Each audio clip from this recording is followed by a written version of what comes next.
உள்ளது? பணம் சம்பாதிக்கும் தந்தையா அல்லது அந்த பணத்தை நிர்வகிக்கும் தாயா? கல்யாணம் ஆன புதுசுல கண்ணே மணியேன்னு கொஞ்சுவாங்க, கொஞ்ச வருஷம் ஆன அப்புறம் கண்ணு தெரியலையான்னு கத்துவாங்க. இந்த வீட்டுக்குள் நடக்கும் அதிகார போட்டியில் உண்மையான பாஸ் யார்? வாருங்கள் பாப்போம். நடுவர் ஐயா, இதுல என்னங்க டவுட்டு? ஆம்பளைங்க நாங்க தாங்க எப்பவுமே பாஸ்.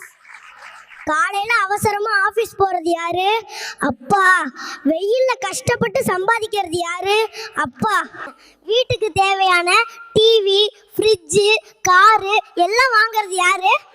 அம்மா வீட்ல இருந்துட்டு ஆர்டர் தான் போடுவாங்க, ஆனா அந்த ஆர்டரை நிறைவேற்றுறது அப்பா தாங்க. சோறு போடுறது அம்மாவா இருக்கலாம், ஆனா அரிசி வாங்குறது அப்பா தாங்க.